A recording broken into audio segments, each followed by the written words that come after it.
sekadar kita sebut solat fardu apa. Kita nak buat apa dengan solat? Jamak, qasar. Kalau sekadar jamak, maka kita jamakkan 4 rakaat. Kalau sekadar qasar, kita hanya qasarkan saja solat tersebut. Tapi dalam solat takhir, kita wajib niat di awal waktu zuhur, ataupun isya maghrib kita wajib niat waktu maghrib. Kalau seandainya kita niat waktu asar, zuhur jadi qadha. Ini yang biasa berlaku orang terjadi apabila dia balik musafir, dia balik hari raya, dia jalan-jalan penuh kita punya ANR. Dia pun tak jadilah tunggu ANR depan, tak jadi penuh pula tunggu ANR depan, jelas masuk waktu asar dah. Jadi dia tak niat takhir tadi, jadi qadha lah salat zuhur tadi. Itu yang kadang-kadang kita terlepas pandang perkara tersebut. Wallahu a'lam. Macam mana? Macam tadi. Itu artinya niat. Kalau kita membaca saja solat fardu zuhur, macam kita menyusun kata adalah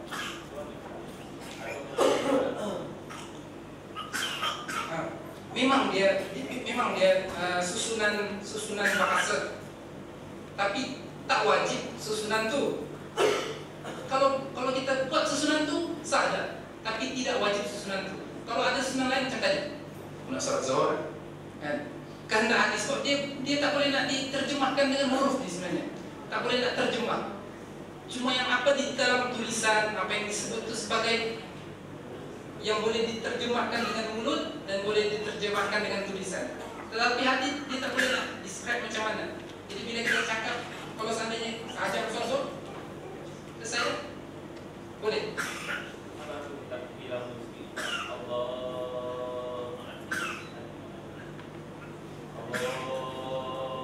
Oh, supaya nak bagi masuk tu. Bagi orang yang was-was. Sebab itulah kalau kita faham betul-betul, aku salat zuhur, kehendak ada lah. Macam tadi lah. Lama tak ya tempoh nak masuk air tu dengan kehendak hati? Tak lama. Sekejap je. Kalau rasa nak minum, tak izin dah minum dulu, tak ada minta izin, kan? Dia minum je. Minum terus je. Kalau gerak hati. Demikian ya, kalau kita datang pun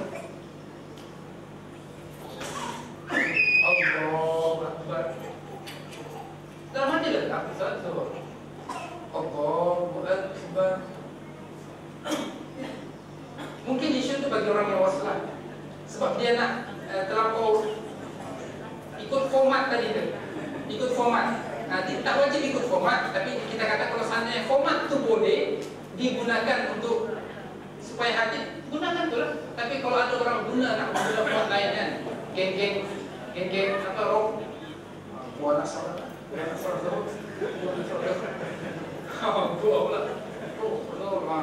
tak apa, itu dia kan. Allah. Jadi boleh format tu, tetapi jangan sampai ada was-was. Kalau seandainya dengan format tu kita boleh buang was-was, tak ada masalah. Atau kalau seandainya panjang pun, cuma para ulama kita syaratkan macam dalam Muhyiddin Musolli, jangan 14 harakat, jangan sampai lebih kan.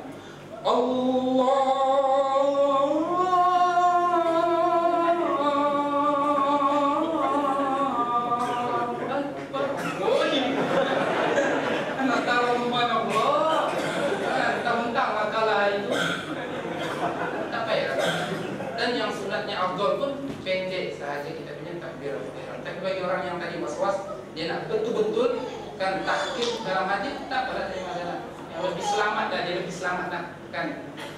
Sahaja solat fardu zuhur lebih selamat lah ikut format tersebut tadi. Okay. Boleh ke? Boleh.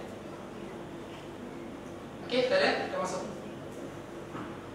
Bukan dalam pasal tayyib.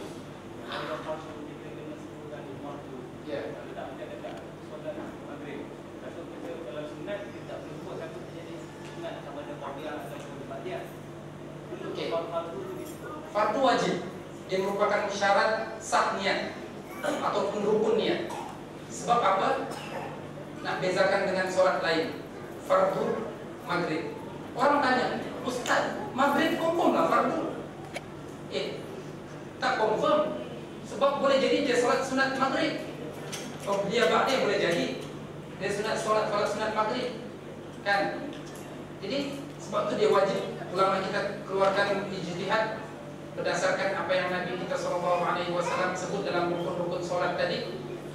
Fardu menjadi wajib dalam niat tersebut. Jadi kalau kita tak niat fardu, tak sah kita punya niat tersebut.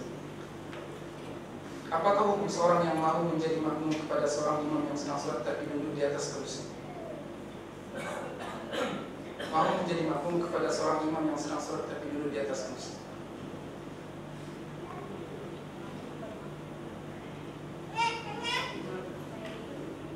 Imam kursi.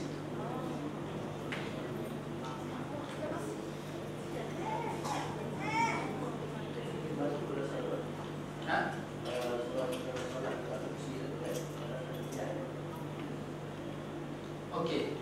Secara umum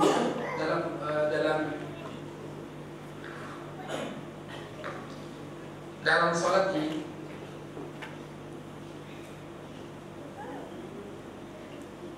kita perlu wajib mengikuti imam yang sehat lah. Maknanya sehat ni maknanya tak semestinya berdiri juga, tapi sehat, dia tak ada penyakit.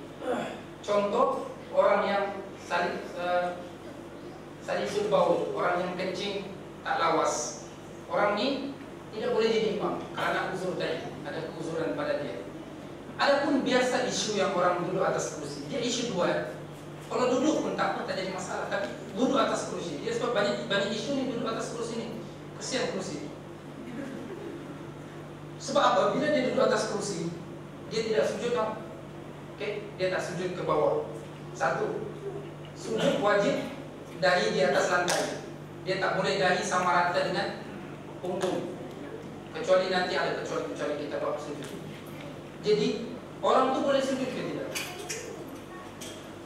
Boleh sujud ke tidak?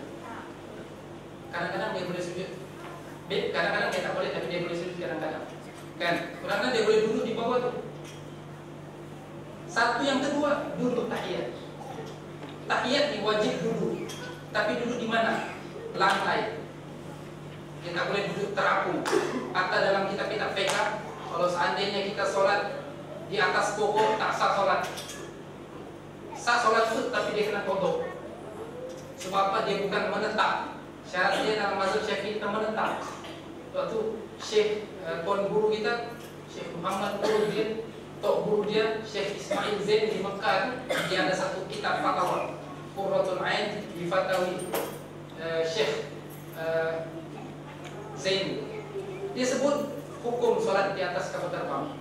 Dalam mazhab Syafi'i kita tidak sah solat di atas kapal terbang. Solat dia sah, tapi dia wajib qada semula untuk play safe lah, untuk selamat. Takut-takut tak sah, di akhirat nanti kita ditanya kenapa tak solat zuhur. Rupanya tak sah waktu kita solat. Walaupun ada mazhab lain kata sah. Kerana apa? Kerana tak menetap. Kita di atas kapal terbang, kita duduk di awang-awangan. Jadi dia dikira tak sah sebab tak menetap. Satu isu kiblat lagi kan, dan sebagainya, ada beberapa isu yang lainnya. Jadi sama macam tadi itu. Kalau betul-betul dia memang uzur lah, sangat uzur. Duduk lantai pun tak boleh. Orang memang usul dia guna kursi dan sebagainya, tak jadi masalah, tak apa. Selagi dia memang cukup kesempurnaan solat dia, cukuplah kesempurnaan. Tapi kalau ada orang yang lebih baik, yang boleh berdiri, yang boleh dengan sempurna, tak jadi masalah berimamkan dengan dia.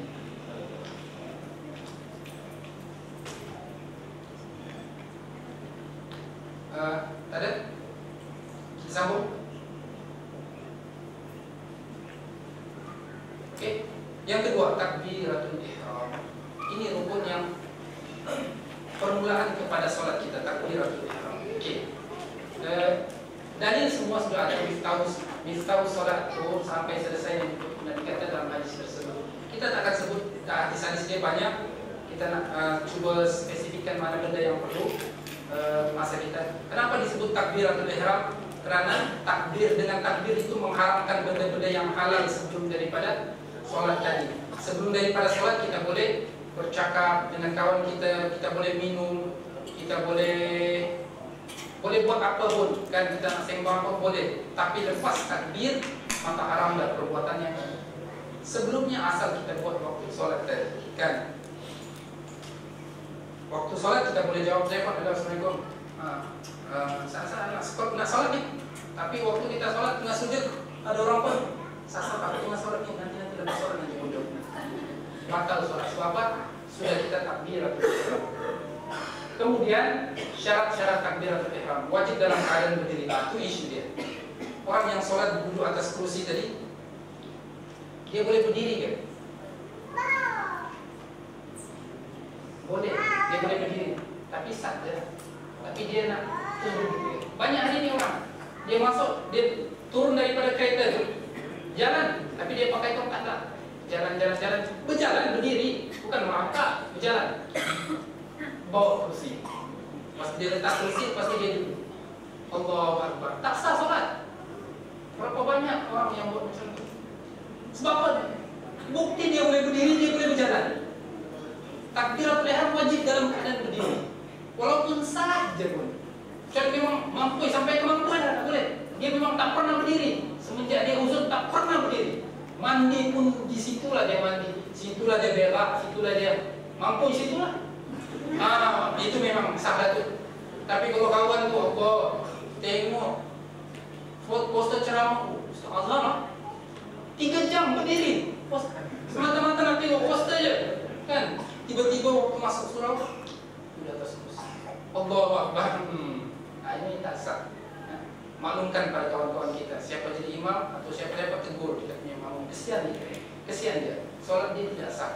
Dahlah dia jahil, dapat 2 kebodohan, jahil murakkab, 2 kali jahil, sombong dan bodoh. Kasar. Wajib berdiri. Dia tak boleh. Berdirinya apa? Nanti kita akan masuk berdiri. Berdiri bukan berdiri. Allahu Akbar. Berdiri tetap. Berdiri tetap dan berdiri tegak. Dia tak boleh. Allah. Imam tengah iqamah, kita pun baru bangun daripada duduk. Allah. Tak sah. Dia wajib daripada alif sampai bar dalam keadaan berdiri tegak tetap. Dia tak boleh waktu kita nak turun kabut, Tok Imam tengah rukuk, nak kejar dapat rakaat, lari pun.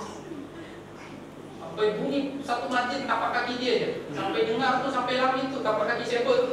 Bunyi hebat kawan tu, kan? Nak kejar rukuk tu, dia tak berdiri lagi. Allahu Akbar. Tak sah. Ada begitu, ataupun satu kaki je, baru sampai satu kaki. Allah. Habis tak sah. Dia kena berdiri dan tetap. Itu syarat dia. Hatta kalau saya memang dia uzur ustaz, tapi boleh berdiri keji, boleh satu saat je, berdiri satu saat. Boleh sebut Allah je. Bar tu memang dulu dah. Allah bar. Wajib berdiri lagi. Allah Akbar. Ini betapa telitinya Allah kita hari ini main santai, beringan-ringan dengan ibadah kita. Kemudian menghadap kiblat, wajib menghadap kiblat. Tak boleh kita tengah goyang-goyang gitu. Allah, kita punya dada wajib kiblat. Tak boleh sikit. Boleh. Mana ijtihad kiblat kita situlah, kan tak boleh sikit. Lari sikit je, kita akan lari jauh daripada Ka'bah. Hatta seandainya kita solat ni belum tentu tepat lagi di Ka'bah tu. Mungkin melencong sikit di hotel yang tinggi tu. Takbir dalam bahasa Arab, wajib dalam bahasa Arab takbir. Allahu Akbar. Itu bahasa Arab, bukan bahasa Jawa, bahasa Arab. Allahu Akbar. Daripada alif sampai bar itu semua wajib bahasa Arab. Tak boleh Allah Maha Besar. Allah tu je bahasa Arab, yang Akbar itu Maha Besar. Tak boleh tasah. Kecuali bagi orang yang uzur. Sebab Nabi sebut dalam hadis, salatlah selalu kamu itu usolli. Kecuali bagi orang yang uzur, yang mana dia tak sempat nak belajar, tak dan nak belajar, baru masuk Islam. Tiba-tiba selepas dia ucap syahadah hari itu tu, solat dah solat zuhur. Dia pun wajib dah solat zuhur. Kawan kita tu, kita pun kata pada dia, tak payah solat lah. Boleh takbir tak? Takbir solat. Kita pun kawan tu relax lah, kita bengong keluarkan fatwa, tak payah solat kawan kita. Sepatutnya solat lah. Okey, bagi orang yang terdesak tadi dia tak ada masalah, tak sempat, bukan tak ada masalah, dia tak sempat, waktu tu terdesak macam tadi tu isu dia, kan? Maka dia boleh terjemahkan ke bahasa apa pun lah. Dia tak boleh guna ganti dengan zikir yang lain. Contohnya Alhamdulillah, tak boleh. Dia kena wajib lafaz Allah Akbar. Boleh terjemah kalau orang yang tak mampu. Terjemah ke bahasa apapun. Bahasa Melayu, Allah Maha Besar. Kawan kita tu, oh dia orang Cina. Orang Cina apa maksud Allah Maha Besar? Apa orang Cina sebut? Allah Maha Besar. Ada sini orang Cina? Tak ada. Orang Jawa? Tak ada orang Jawa sini. Bahasa apa yang boleh terjemah Allah Maha Besar? Tak ada. Bahasa Inggeris lah, itulah bahasa Inggeris ke bahasa apa terjemah. Kawan kita tu tak pandai bahasa Arab, dia terjemah begitu. Dia kata, hang tak payah solat lah, hang tak pandai lagi. Mampu ya sudah kawan tu. Masuk Islam je dapat zakat, lepas tu tak sembahyang lah. Sebab apa kita bagi kita mencari itu? Sebab dia tak bersolat, silakan solat. Kan? Dia nak baru permulaan. Lepas tu dia akan belajar perlahan-lahan dia belajar. Ya? Dan dia wajib kembali untuk belajar, wajib dia belajar. Hatta kalau seandainya kita punya sebutan pun masih belum kurang, masih belum tepat, masih belum baik, wajib kita belajar. Akbar, akbar, apa? Akbar, Allahu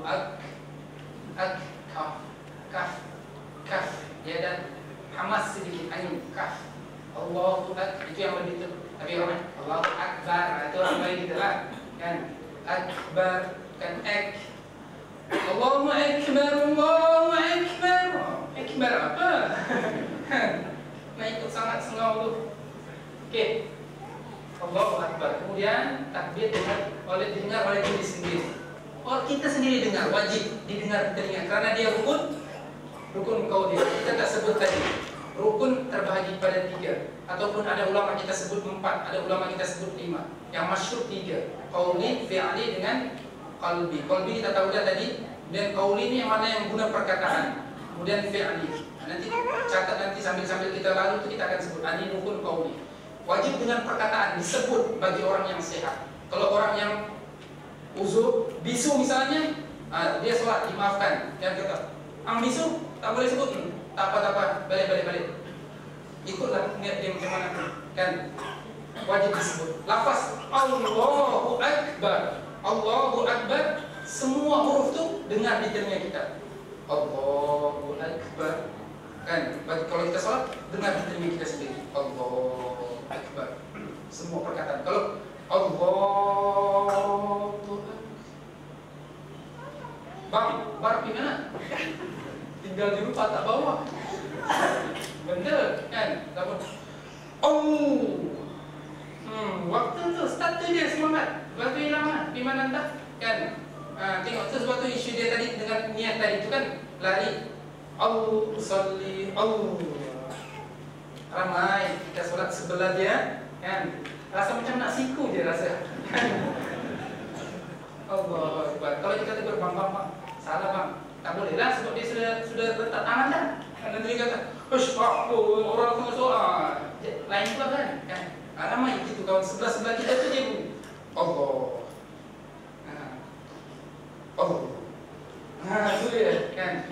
Itu wajib semua huruf tu dengar telinga kita. Kalau sebenarnya kita tak peka lah, sehat telinga. Kalau peka nak buat macam mana? Kan kita boleh nak paksa. Cuma isunya kawan-kawan kita, tolong kalau kita salat berjamaah, kita bukan imam, perlahan, sunat kita perlahankan sahaja. Allahu Akbar. So kita je dengar, tak payah bagi dengar Tok Imam. Tok Imam dia tahulah macam mana. Kan biar Tok Imam dia kuat. Allahu Akbar, Tok Imam sunat kuatkan dia punya takbiratul ihram. Kita makmum Allahu Akbar, tak payah kuatkan. Tidak Allah. Macam dia solat dalam surau tu. Buatkan surau tu dia seorang je, tak payah bagi. Solat berjemaah Allahu Akbar. Mentang-mentanglah awet selalu depan rumah. Allahu Akbar. Allah nak bagi dengar tu dia kan. Jangan, slow aja, jangan ganggu orang lain. Kalau nak, sebab takbir untuk kita, bukan untuk kawan kita. Kan, takbir untuk kita, dia pun tahulah dia ucap takbir. Tak payah, tidak. Allah, daripada macam tu baik. Allah, takbir untuk dia. Tak payah sangat nak bagi dengar kawan lain. Allah. Ini baiki perkataan. Kecuali orang yang sengau. Orang sengau, memadailah ikut bahasa dia. Tak payah ajar dia. Tak payah bawa dia pergi kursus macam mana nak sebut takbir yang betul. Tak payah. Sampai itu sudah tak boleh. Allahu Akbar. Sengau. Allahu Akbar. Kan? Jadi yang kawan kita ni sengau, dia nak jadi imam, tak boleh lah jadi imam. Dia imam untuk geng-geng sengau je. Buat satu surau geng-geng sengau. Imam dia sengau, makmum dia sengau. Tok Bilal sengau sekali. Asyhadu anna Muhammadan Rasulullah. Sengau semua. Tak apa. Satu surau tidaklah. Tak boleh jadi imam. Sengau. Takut nanti jadi fitnah. Kan? Dengan semua orang bersudah. Setuju. Allah. Makmum belakang.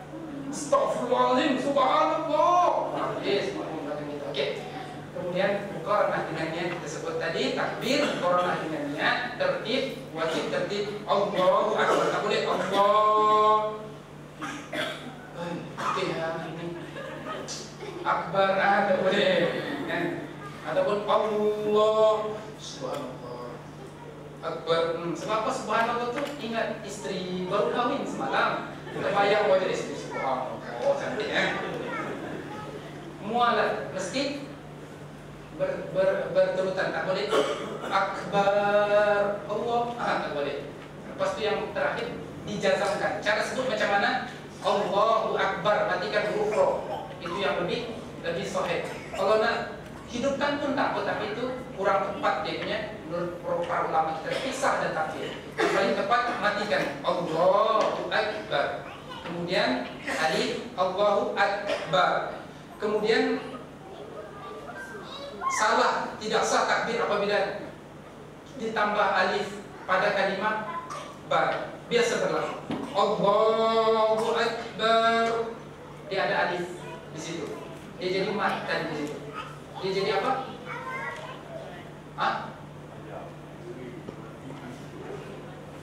Jadi mat asli. Allah gendang besar. Jadi mana? Kita sebut Allahu Akbar. Ini biasa kalau kita pergi ke masjid India, orang di sana azan Allahu Akbar, Allahu Akbar.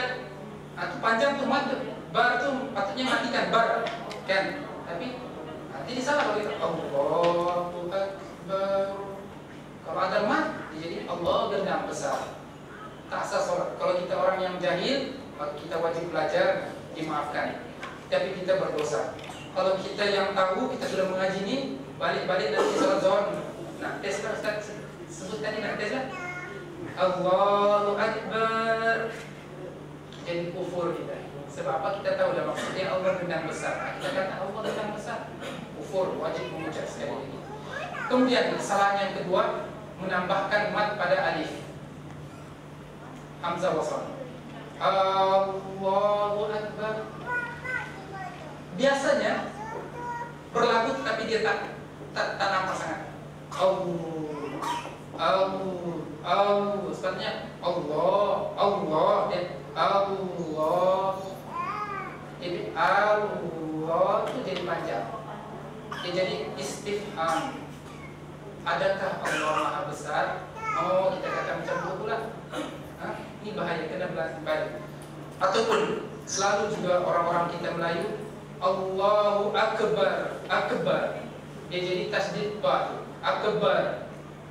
Salah juga. Tak ada maksudnya tetapi salah. Kita punya takbiratul ihram. Selalu juga orang kita kata Allahu Akbar, dia tambah alif waw selepas alif Allah. Allahu Akbar. Selalu macam itu. Salah juga tu. Baik. Allahu Akbar. Allahu Akbar. Kemudian sunat takbiratul ihram, ucapan Allahu Akbar. Kita pernah tanya di mana-mana kita sebut khusus takbiratul ihram apa? Angkat tangan.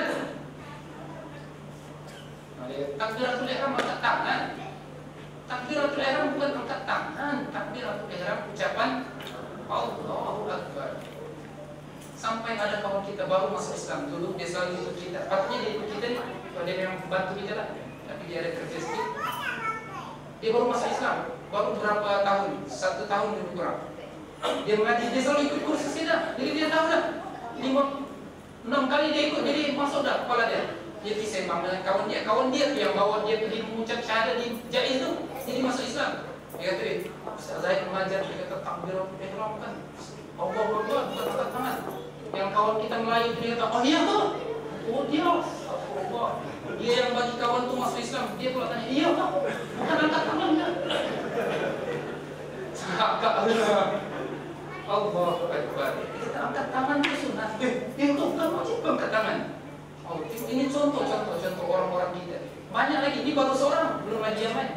Itu berdaya Islam kan, yang tak berdaya Islam kan lagi habis. Itu pun dia ajar kawan tu salat tu dia ajar sikit-sikit. Kan? Allah tengok.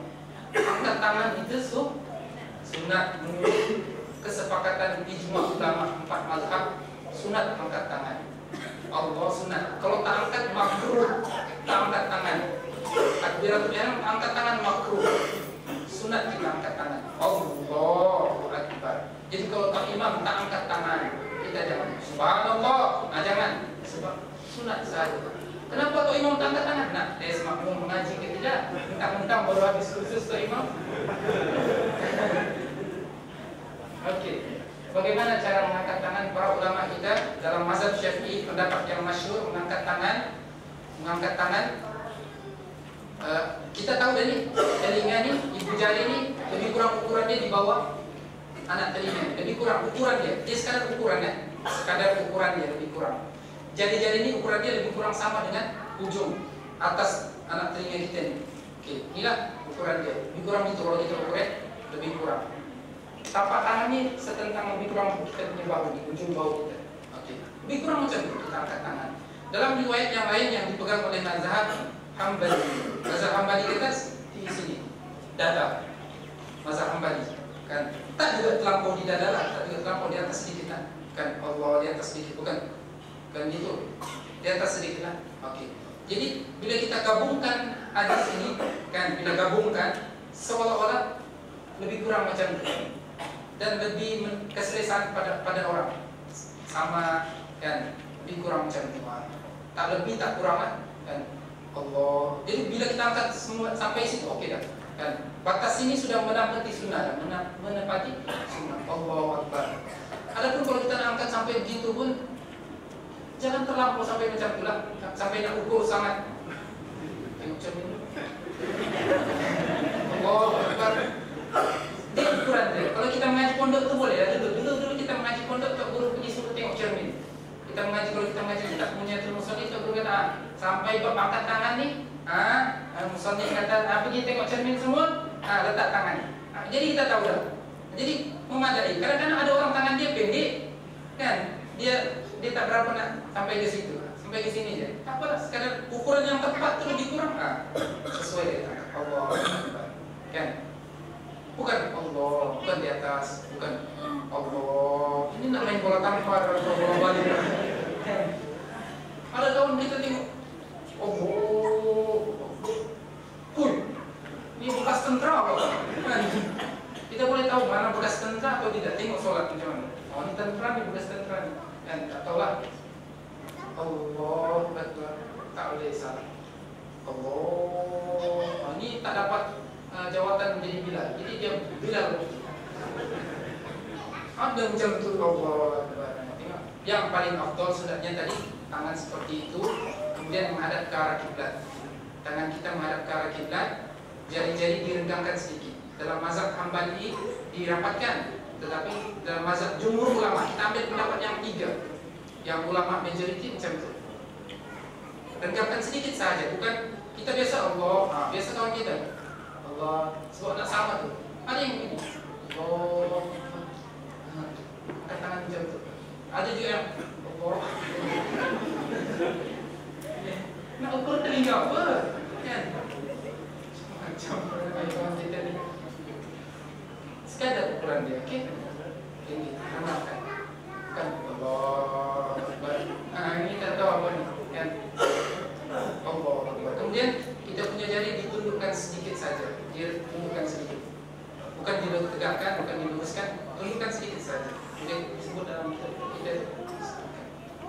Ini yang disebutkan oleh Imam Nawawi, pendapat yang paling masyhur. Allah.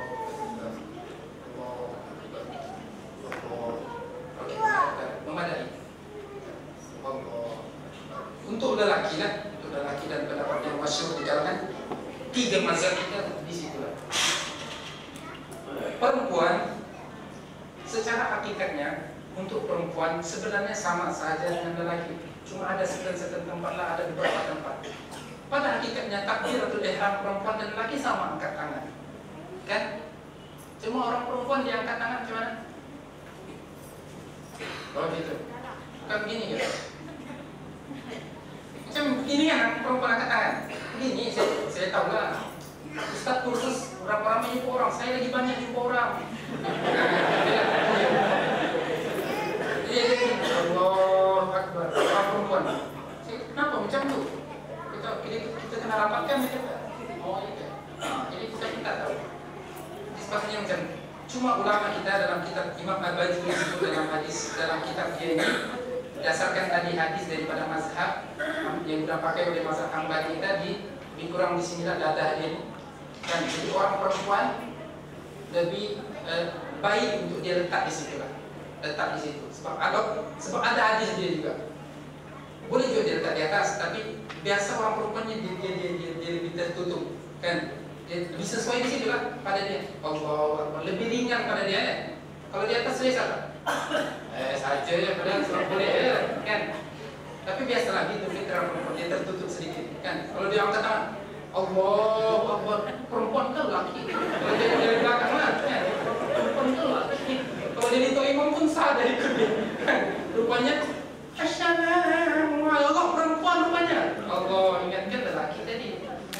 Perempuan sopan dia. Allah Akbar. Tapak tangan sama macam lelaki menghadap ke arah kiblat, direndahkan sedikit bukan dirapatkan dia. Allah, anda tahu macam fashion apa tu? Kan? Apa? Selun apa ya? Apa tu? Yang budak-budak punya rancangan tu, kan? Semacam lah. Ya, biru sama tadi pula. Supaya semua ini dapat kelebihan mereka menghadap ke arah kiblat, anggota-anggota tubuh kita akan menjadi saksi nanti menghadap ke arah kiblat. Allah, lagi di atas sedikit. Allah Akbar. Kan? Bukan kita sah dan macam tu, tapi kita dapat fadilah takbiratul ihram yang betulnya. Allah Akbar. Kemudian waktu kita takbir, mata kita menghadap tunduk ke arah tempat sujud. Okey? Bila tangan perlu diangkat, ada 3 cara berdasarkan hadis Nabi sallallahu alaihi wasallam. Yang paling afdal mengangkat tangan serentak dengan takbir. Allah daripada alif tu kita angkat Allahu Akbar. Habis itu. Ada pendapat yang kedua yang dalam hadis Nabi, Allah baru angkat tangan, ataupun angkat tangan Allahu Akbar, ada yang macam tu. Jadi yang lebih afdal kita serentak tadi. Allahu Akbar serentak dan Allah bergerak Allahu Akbar. Sebab tu takbir ni sunnahnya pendek. Takbiratul ihram ni sunat dipendekkan saja. Allahu Akbar. Untuk permulaan ni mungkin kita tak biasa sedikit. Mungkin kita rasa apa? Canggung sedikit lah. Tapi tak apa, perlahan-lahan. Kita pun dulu nak praktis tu, kita bagi biasa tu lambat sedikit. Tapi biasakan dulu. Try cukup lama kita akan sudah terbiasa dengan tadi. Jangan terlalu nak ikut sangat, takut nanti niat kita lari dah. Sebab apa? Nak bagi ikut tadi. Dia punya protokol sampai di situ. Jadi niat kita lupa dah tadi. Jadi niat tu wajib. Yang ni kita ikut macam mana selera mana yang kita boleh buat. Allahu Akbar. Kalau terlajak terlepas akbar tu tak apalah, kita sudah dapat tadi. Okey. Tadi kita terlepas sunat mengangkat tangan pada 3 tempat, pada 4 tempat nanti akan ada disebutkan nanti. Kita akan sebut nanti lah. Kemudian kedudukan jari sudah sebut tadi, kedudukan tangan selepas takbir. Kedudukan tangan selepas takbir. Allah. Jadi kalau kita was-was tadi, kalau panjang tadi, Allah.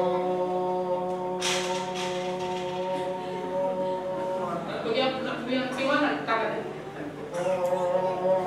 Semua. Pendek. Allah. Kan simpel kan? Lepas kita angkat tangan, sunat dalam mazhab Syafi'i kita dalam hadis Nabi sebut secara umum dada. Jadi dada ini bila sebut dada yang tepat dada menurut mazhab Syafi'i kita hasil daripada pengalaman di sini. Menurut keselesaan manusia normal di sini. Imam lebih selesa di sini. Tempat jantung. Atas pusat, bawah dada, bawah sedikit daripada dada. Lebih kurang dekat kita punya bawah sedikit daripada jantung, lebih kurang jantung lah tuh. Kan? Di situ. Dalam mazhab Hambali di bawah, Hanafi di atas. Maliki ada satu pendapat Maliki dirsalkan, dilepaskan. Ada juga pendapat Maliki dipegang juga, pendapat Maliki satu. Jadi ada orang yang sampai di sini di atas itu, ada juga sampai di atas ini. Allahu Akbar. Makruh tunduk kepala macam tu, makruh. Bahkan ada para ulama kita batal kalau dengan sengaja, sebab apa? Tak lurus, tak tegak. Batal. Mazhab Imam Nawawi kita batal kalau menundukkan kepala dengan sengaja. Sebab apa? Dia wajib lurus sedikit. Ada kawan kita yang buat macam tu. Walaupun sebenarnya adalah ulama-ulama yang tak terkenal yang sebut macam tu, tetapi kita katakan pendapat itu terpencil. Gunalah ada yang lebih istimewa. Tuan-tuan tengok fitrah manusia ni, bila kita letak sini lebih selesa, pengalaman kita lebih selesa. Sebab itu ulama kita, para ulama mengiktiraf mazhab Syafi'i ini, dan bahkan Imam Syafi'i sendiri. Sebab apa? Imam Syafi'i ini punya hebat. Imam Syafi'i ini dia bukan hanya keluar hukum berdasarkan kitab. Beza dengan Imam Malik. Imam Malik dia akan keluar hukum berdasarkan apa yang ada di Madinah dan apa yang ada dalam hadis-hadis Nabi sallallahu alaihi wasallam. Tapi imam kita Allah dalam riwayat sebut dia nak kaji bab haid, dia pergi kampung.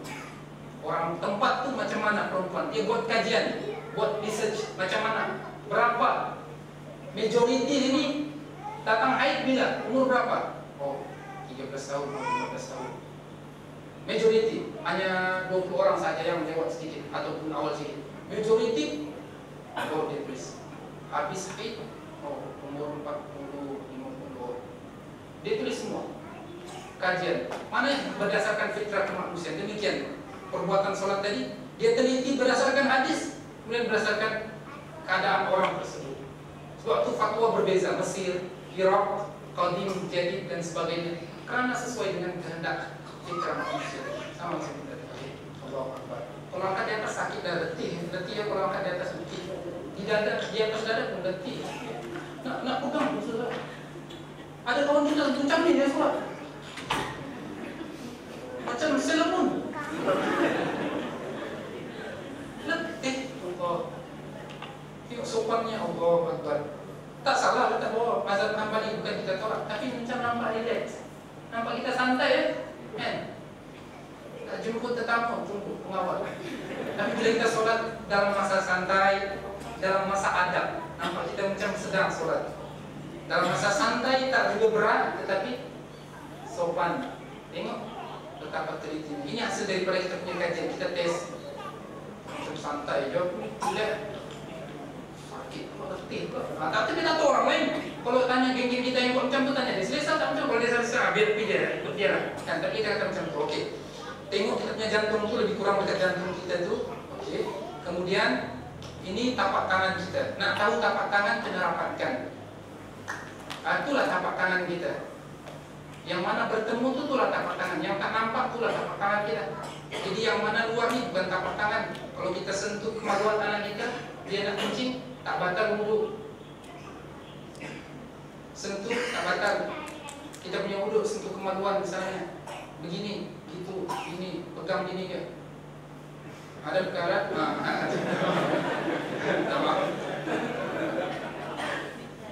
Gini batal. Sentuh gini. Ini tapak tangan. Ini perut tangan, perut tapak tangan. Ini perut jari-jari lah.